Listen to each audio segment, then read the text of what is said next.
कि निर्भया केस में fast track court का गठन हुआ। 1 साल के अंदर अंदर फास्ट ट्रैक कोर्ट ने अपना फैसला सुना दिया। फिर फैसले में 6 साल का वक्त क्यों लगा, सवाल यही है। निर्भया केस के बाद अब ये जो सवाल उठ रहे हैं कि संगीन अपराधों में अपील करने के लिए वक्त क्या मुकर्रर होना चाहिए ताकि फास्ट ट्रैक कोर्ट की सुनाई सजा पर अमल भी उतनी तेजी के साथ हो सके। देखिए रिपोर्ट। निर्भया को इंसाफ में लगे 7 साल।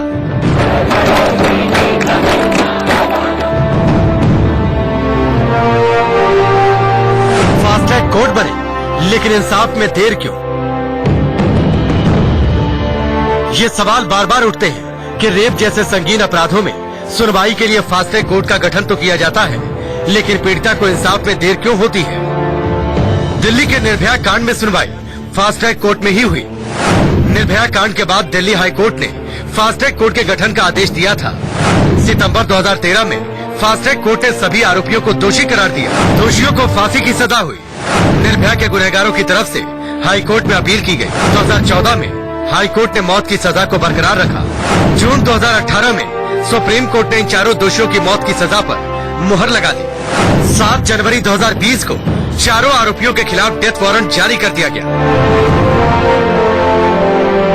फास्ट ट्रैक कोर्ट ने सितंबर 2013 में फैसला दे दिया, लेकिन 4 साल इसके बाद की कानूनी लड़ाई और कार्रवाई में लग गए। मैं ये चाहती हूँ कि हमारी जो सरकार है, हमारी जो न्यायपालिका है, ये सभी मिलकर के कुछ ऐसे ऑर्डिनेंस पारित करे सरकारें, और न्यायपालिका इस जो ये स्टेजेस हैं न्याय की, इनको थोड़ा कम करें। जैसे कि जो इन्वेस्टिगेशन पीरियड है जो 90 डेज है, इट मीन 90 डेज है। जो 60 डेज है वो इट मीन 60 डेज है। इसके अलावा जो हमारी सुप्रीम कोर्ट और अपीलेट कोर्टें हैं बाकी, इनका भी अपील के अंदर पीरियड फिक्स होना चाहिए। इसको देखते हुए मेरा ये मानना है कि ऐसे रिगोरियस अपराधों के अंदर यदि ये टाइम फिक्स कर दिया जाएगा तो न्याय बहुत ही सुलभ और बहुत ही त्वरित रूप से हमें मिल पाएगा। लेकिन ये फास्ट ट्रैक कोर्ट होते क्या हैं? कैसे काम करते हैं और इनका कॉन्सेप्ट कैसे आया? आज आपको सब बताएंगे। आप बने रहिए हमारे साथ। भारत की अदालतों में लाखों केस पेंडिंग है। ऐसे में कई गंभीर मामलों की सुनवाई शुरू होने में ही सालों लग जाते हैं। देश में फास्ट ट्रैक कोर्ट लगभग हर राज्य में बनाए गए, लेकिन शिकायत ये है कि धीरे धीरे ये अदालतें भी अपने मकसद से भटक गई। यहाँ भी तारीख पर तारीख वाला सिलसिला शुरू हो गया। एक्सपर्ट की माने तो फास्ट ट्रैक कोर्ट में भी वकीलों, गवाहों और दूसरे दांवपेचों के जरिए सुनवाई को लंबा खींचने की कोशिशें शुरू हो गई। हमारे जो ये न्यायपालिका का जो सिस्टम है, तो इस सिस्टम के अंदर सुधार की आवश्यकता है।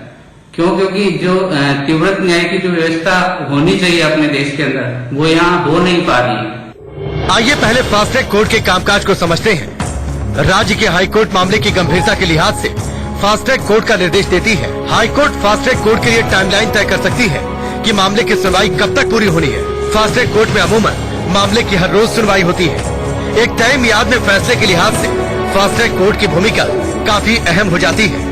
देखिए, अब फास्ट ट्रैक कोर्ट जो हुई सुप्रीम कोर्ट के जजमेंट से हुई थी क्रिएट, मगर उसमें दिक्कत ये है कि जितने भी सबऑर्डिनेट जजेस हैं उनका अपॉइंटमेंट जो होता है वो सरकार करती है।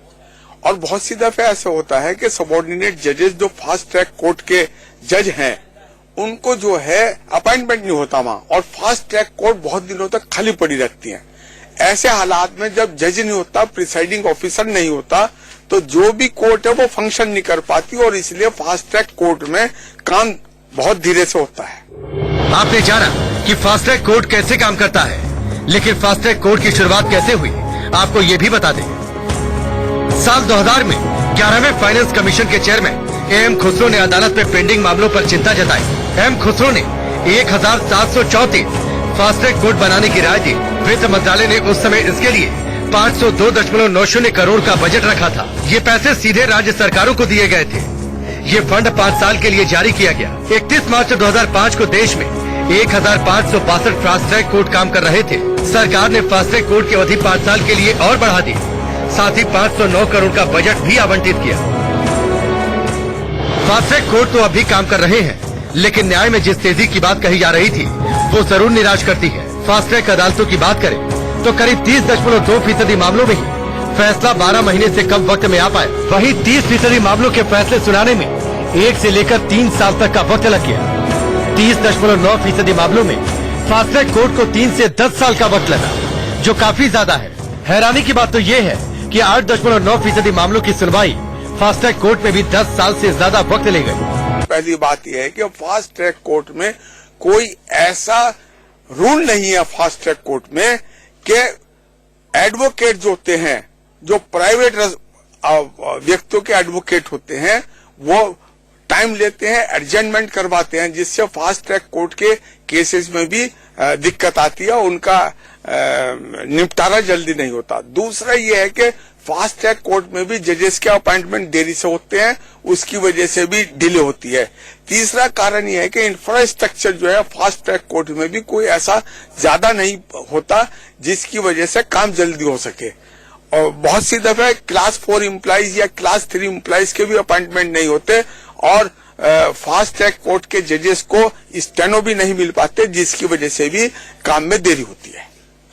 केस जब फास्ट ट्रैक अदालतों में जाता है तो उम्मीद यही जगती है कि शायद अब इंसाफ जल्द हो जाएगा, लेकिन देश के कई राज्यों में फास्ट ट्रैक अदालतों की हालत बेहद खस्ता है। हालांकि कुछ राज्य ऐसे भी हैं जहां की फास्ट ट्रैक अदालतों में मामलों के फैसले बहुत तेजी से हुए। बिहार में 1 साल के अंदर सिर्फ 5.8% मामलों पर फैसला हुआ, जबकि 43.7% मामलों में भी बिहार की फास्ट ट्रैक कोर्ट को फैसला सुनाने में 3 से 10 साल लग गए।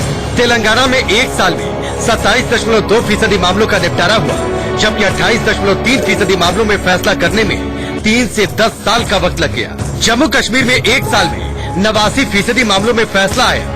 मध्य प्रदेश में 74.2% मामलों पर साल भर में फैसला लिया गया। वहीं तमिलनाडु में साल भर के अंदर 65.6% मामलों का निपटारा किया गया। निर्भया केस के बाद सवाल उठ रहे हैं कि संगीन अपराधों में अपील के लिए भी वक्त मुकर्रर होना चाहिए, ताकि फास्ट ट्रैक कोर्ट की सुनाई सजा पर अमल भी उतनी ही तेजी से हो सके। Bureau report, India news. और मकसद हमारा सिर्फ इतना है कि फास्ट ट्रैक कोर्ट अपने नाम की तरह फास्ट काम करे। एक छोटा सा ब्रेक, जल्द हाजिर होंगे।